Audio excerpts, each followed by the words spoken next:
Hi കൂട്ടുകാരെ, നമസ്കാരം. അപ്പോൾ ഇന്നൊരു വെറൈറ്റി ചിക്കൻ റെസിപ്പി നോക്കാം. ഓക്കെ, ആദ്യം തന്നെ ചൂടായ ഒരു പാനിലേക്ക് നമ്മളൽപ്പം ബട്ടർ ആഡ് ചെയ്ത് കൊടുക്കണം കേട്ടോ. അപ്പോൾ ബട്ടറൊക്കെ ഒന്ന് മെൽറ്റായി വന്നതിന് ശേഷം നമുക്കിതിലേക്ക് ഓരോന്നായി ഇട്ട് റെഡിയാക്കി എടുക്കാം. അപ്പോൾ ഇതൊക്കെയാണ് നമ്മുടെ ഇൻഗ്രീഡിയൻസ്. ആദ്യം തന്നെ ചൂടായ ബട്ടറിലേക്ക് നമ്മൾ ഗാർലിക് സ്ലൈസ് ചെയ്ത് വെച്ചത് ഇട്ട് കൊടുക്കുന്നു. അതൊന്ന് ജസ്റ്റ് ഒന്ന് നമ്മളൊന്ന് മിക്സ് ചെയ്തതിന് ശേഷം അതിലേക്ക് ജിഞ്ചർ സ്ലൈസ് ചെയ്തും കൂടി ആഡ് ചെയ്ത് കൊടുത്തു. ഓക്കെ, അതിനുശേഷം നമുക്കതിലേക്ക് ചോപ്പ് ചെയ്ത് വെച്ച ഓനിയൻ ഓരോന്നായി ഇട്ട് കൊടുക്കാം. അപ്പോൾ അതങ്ങനെ റെഡിയാക്കി നന്നായി മിക്സ് ചെയ്യുക. ഓക്കെ, അതിലൽപ്പം ഉപ്പും കൂടി ചേർത്ത് നമുക്ക് അടച്ചു വെക്കാം. ഓക്കെ, ആ സമയം നമുക്ക് മറ്റൊരു പ്രിപ്പറേഷൻ കൂടി കേട്ടോ. ഇതുണ്ടോ, ഇതൊരു 50 ഗ്രാം നമ്മൾ കുതിർത്ത് വെച്ച കാഷ്യൂ നട്ടാണ്. അപ്പോൾ അതൊന്ന് നമുക്ക് അരച്ച് റെഡിയാക്കി വെക്കണം.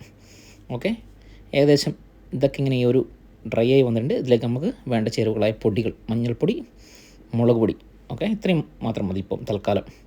ഇത് നന്നായി ഒന്ന് മിക്സ് ചെയ്ത് കൊടുക്കുക. ഓക്കെ, ഇതിലേക്ക് നമ്മൾ വേറൊരു ഷാൻ്റെ ബാർബിക്യൂ മസാലയാണ് കേട്ടോ അത്. പിന്നെ ചോപ്പ് ചെയ്ത് വെച്ച ടൊമാറ്റോ, അതുപോലെ ക്യാപ്സിക്കം, അത് കറിവേപ്പില, ഇത്രയും സാധനങ്ങൾ നന്നായി ഒന്ന് മിക്സ് ചെയ്യുക. ഒരു 5 മിനിറ്റിന് ശേഷം എടുത്ത് നോക്കുക.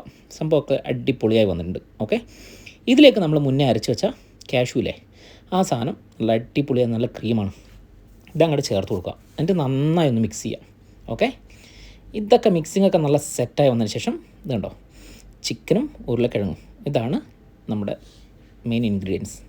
ഈ സാധനം ഇട്ട് നമുക്ക് ഒരു 20 മിനിറ്റ്സ് നമുക്കൊന്ന് മീഡിയം ഫ്ലെയിമിലൊന്ന് കുക്ക് ചെയ്തെടുക്കാം. ഞാൻ ഇതിലല്പം വെള്ളം കൂടി ഒഴിച്ചു കൊടുത്തിട്ടുണ്ട് കേട്ടോ. അത് ഇതിൽ വീഡിയോയിൽ കാണിക്കാൻ മറന്നുപോയി. ഇനി ലാസ്റ്റ് ആൻഡ് ഫൈനൽ പരിപാടിയാണ്. നമ്മളൊരു പാനിലേക്ക് ഇതേപോലെ ബട്ടർ ചേർത്ത് കൊടുത്തിട്ടുണ്ട്. അതിലേക്ക് 1 സ്പൂൺ ചില്ലി ഫ്ലേക്സ്, പിന്നെ 1/2 സ്പൂൺ മുളക് പൊടി, പിന്നെ അല്പം ഗരം മസാല. ഇത് നന്നായി ഒന്ന് മിക്സ് ചെയ്ത് മാറ്റി വെക്കുക. ഓക്കെ, ഇത് നമുക്ക് നമ്മൾ റെഡിയാക്കി വെച്ച സാധനത്തിലേക്ക് നേരെ പോവാം. കേട്ടോ, നല്ല അടിപൊളിയായി വെന്ത് നല്ല സെറ്റായിരിക്കുന്നുണ്ട്. ഓക്കെ, ഇതിലേക്ക് നമ്മൾ ഇപ്പോൾ ഈ റെഡിയാക്കി വെച്ച ഫൈനൽ ടച്ചിങ് ഇതിങ്ങനെ അങ്ങ് ഇട്ട് കൊടുക്കുക. അതിന് ശേഷം ഇത് നന്നായി ഒന്ന് മിക്സ് ചെയ്തെടുക്കുക. പിന്നെ നമ്മൾ കട്ട് ചെയ്ത് വെച്ച മല്ലിച്ചപ്പ്, പുതിന, ലാസ്റ്റ് ഫൈനൽ ഡൺ. ഇത് നന്നായി മിക്സ് ആക്കിയതിന് ശേഷം സംഭവം അടിപൊളി കേട്ടോ. എന്തായാലും ഒന്ന് ട്രൈ ചെയ്യണേ. Okay, by.